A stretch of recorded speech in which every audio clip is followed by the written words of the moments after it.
Hello everyone and welcome to the show. My name is Ben Irwin, and since this is the first episode of July 2012, let's take a look at this month's calendar.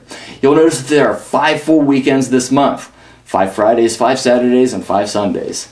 This is historic because it only happens once every 823 years. So enjoy the extra weekend and the inevitable extra paycheck too. So now on with the news.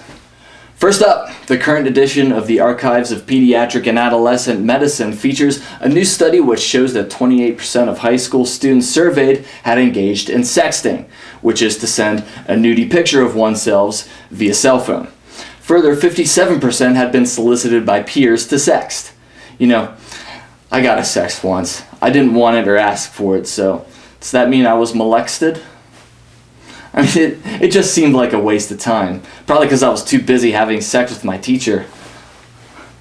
Was that too much?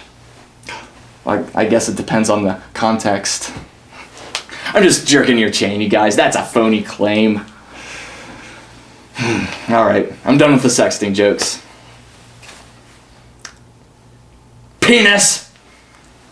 Over the weekend, there was a lot of religion in the news, so let's talk God for a bit. First, the Jews. Wow, I said that with a lot of disdain, didn't I? Those Jews. Anyway, Matitza B'Peh is in the news. Basically what it is a form of circumcision that is still practiced by the most ultra-Orthodox of Jews. So, you know, these people are basically like the Westboro Baptist Church of Judaism, except worse. Here's what I mean. The rabbi does the deed, you know, the snip snip, and then proceeds to suck and stop the bleeding with his mouth. You heard that right. They do this because it is described in the Old Testament. But to make matters worse, that's not even the reason that this is in the news. The reason is because the New York City Board of Health proposed to ban the practice because since the year 2000, 11 infants have contracted neonatal herpes and 2 have died, all resulting from this practice. So I'll let you draw your own conclusions. More God in the news, a South Carolina judge sentenced the drunk driver to mandatory Bible study. The defendant was forced to read the book of Job and then write a summary of Old Testament scripture. You know, I don't have to tell anyone watching that this is a gross violation of the separation of church and state. And then there's the Scientologists. They're on damage control after the split of Tom Cruise and Katie Holmes. An email sent to the church's followers offered instructions on censoring web comments in an effort to protect the church's waning image as the public again becomes interested in the church's numerous quirks. A spokesman for the Church of Scientology said that the email is not an official document of the church. Finally, in religious news today, we head to Afghanistan. The video that I'm about to speak of is something that you may have seen on the news already. It depicts a Taliban leader shooting a woman 9 times. 2 men accused the woman of adultery, which was of course not the real crime. The real crime was between the 2 guys, and she was a scapegoat.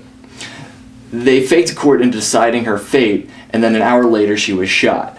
The video continues to show Afghanis on a hillside after witnessing the execution, chanting Allah Akbar, which, if you don't know, for whatever reason, that means God is great. Now, I've heard the saying bros before hoes, but damn! I mean, there's no possible way to make that funny. It was a huge step backwards for the women in the Middle East, and the United States government was very quick to condemn it.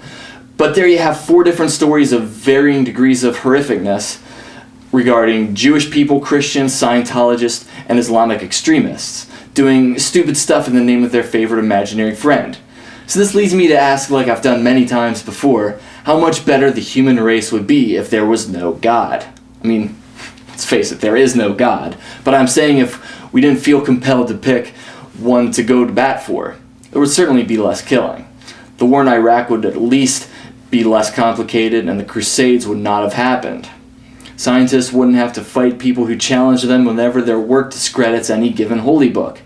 You know, there may still be pedophiles, but there would not be any more pedophile priests. Women would be in a better position all over the world, and I'm sure slavery in the United States would not have taken as long to be repealed. Our gay friends would certainly have the option to get married in more places. We certainly wouldn't have rabbis sucking off infants as part of a genital mutilation practice and then giving them the herp to derp. You know, no one has all the answers to life's biggest questions, but I'm 1,000% confident that we have a better chance of answering them honestly if we work together as one enlightened and loving human race that's not pitted against each other by ancient beliefs. What a wonderful world that would be. So until the next time, keep dreaming.